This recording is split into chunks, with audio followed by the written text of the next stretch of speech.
금년 21대 국회에 들어와서 운영위 파행이 세 번째입니다. 특히 금년 들어서 3월 21일 날, 7월 14일 날, 그리고 오늘 이 세 번째 파행인데 지금 대통령실에 대해서 따져 물을 게 산적해 있습니다. 엑스포 유치에 대한 실패에 따른 허위보고 문제도 지금 부각이 되고 있는데요.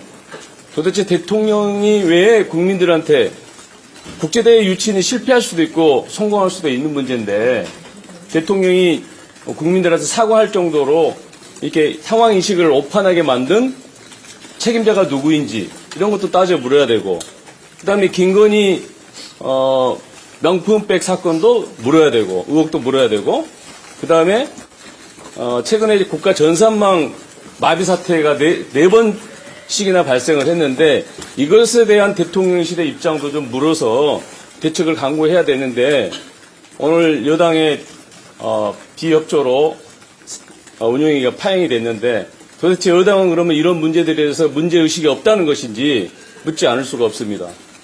그래서 국회 운영위에는 정말 모범적인 상임이어야 되는데 이렇게 국회 자꾸 파행으로 가는 것은 국회법 위반이고 국민이 국회에 부여한 임무를 방기하는 것이다 이렇게 생각을 합니다.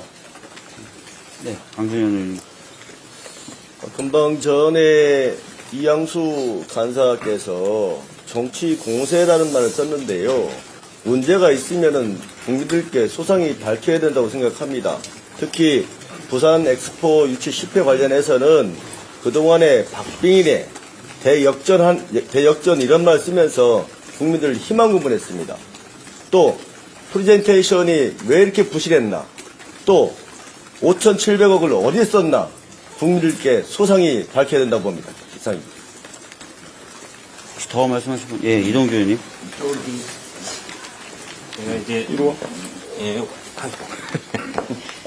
원내대표 회의 때도 엑스포 유치 실패에 대한 문제점을 말씀을 드렸는데 5천억이 넘는 예산도 썼지만 한 표당 저희가 29표를 얻지 않았습니까? 한 표당 128억인가? 이렇게 됩니다. 198억을 썼습니다. 한 표당. 그리고 사실은 대통령이 순방하는데 비용이 필요하다고 해서 올해 갖다 쓴 예비비만 해도 320억이 넘고요. 이게 예산하고 지금 말씀드리는 게 더 중요한 게 내년 예산에 해외 원조 협력 사업으로 ODA 사업으로 무려 105조 원을 배정을 해달라고 정부가 요청을 해왔습니다.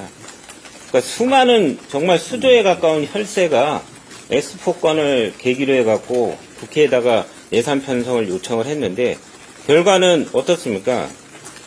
형편없는 이런 초라한 성적에 책임있는 대통령실이 그동안에 수백억 원의 예산을, 수천억 원의 예산을 어떻게 썼으며 내년도에 해외 원조 협력개발 사업 105조 원은 어떤 내용으로 이걸 계획하고 있는 건지 예산 심사를 앞두고 있는 마당에 거의 막판인데요. 예산 심사 관련돼서 철저히 이 과정을 따져먹고 책임을 지을 사람은 책임을 분명히 해명을 해야 될 부분이 있다라고 봅니다. 그렇기 때문에 예산 편성에서도 이 부산 엑스포 유치 실패에 대한 부분은 명확하게 원인과 근본적인 문제점을 조목조목 밝혀 묻지 않으면 예산 편성에서도 중요한 어떤 기준이 될 수밖에 없다라는 걸 좀 말씀을 드리고, 그렇기 때문에 오늘 운영위는 반드시 정부가 참석해서 책임 있는 해명을 했어야 되는 자리라고 생각을 합니다. 한 가지만 좀 더. 원래 오늘 운영위가 정상적으로 열렸으면 또 한 가지 물었어야 될 것이 개각 문제입니다. 최근에 아시는 것처럼 6개 부처 장관의 개각이 있었습니다. 예산 의결도 되지 않았는데 담당자인 기재부 장관을 교체를 했습니다. 그리고 여러 가지 민생 현안들이 있는데 지금 국토부 장관 같은 경우는 서울 양평고속도로를 백지화시켜서 많은 국민들을 혼란하게 만들고 있고 국정 과제를 여러 가지 차질을 만들었습니다. 또 중기부 장관도 마찬가지입니다. 또한 최근에는 방통위원장에 또 검사 출신을 임명한다고 뭐 오늘 발표가 있을 거라는 또 그런 보도도 있습니다. 이런 문제들에 대해서 대통령의 인사권이 제대로 행사되고 있는 건지, 정확하게 어떻게 이 개각 문제를 보고 있는 건지, 오로지 총선만 생각해서 자리를 만들고 사람을 내보내고 있는 것은 아닌지, 민생은 다 포기한 것은 아닌지, 이런 문제를 따져 물어야 할 자리가 오늘 운영위원회였는데 이런 문제들을 하나도 묻지 못하게 만든 것, 결국 이렇기 때문에 국민들이 국회를 불신하게 되고 일 안 한다고 생각하게 만드는 것 아니겠습니까? 정말 국민의힘과 우리 대통령실의 이러한 무책임하고 정쟁지향적인 태도에 대해서 실망을 금할 수가 없습니다. 더 말씀하실 분요. 제가 그럼 한마디만 좀 더 보태면요.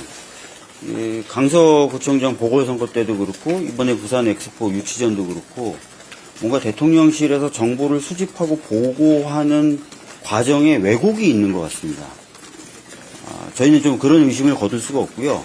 만약에 이런 왜곡이 계속 존재한다거나 더 심해질 경우에 아까도 말씀드렸지만 대통령실이 워낙 중요한 판단을 많이 하는 곳 아닙니까? 그러면은 계속해서 잘못된 판단을 내릴 수도 있는 거고 이게 이제 국가적 손실이나 국민적 피해로 돌아올 것 같거든요. 그래서 이런 진짜 왜곡이 존재하는지 이런 부분을 좀 점검할 필요가 대단히 크다고 생각합니다. 그래서 저희들이 운영위 개최를 요구했는데 오히려 저희들의 요구를 정쟁이라고 얘기하거든요. 그러면은 그 왜곡이 있는지 점검도 안 하고 고치지도 않겠다는 의미가 되는 것 같아서 너무나 불안하고 염려가 됩니다. 조속한 시일 내에 다시 한번 이항수 수석과 얘기해서 이런 부분을 좀 짚을 수 있는 기회를 좀 만들어 달라고 요청을 할 거고요.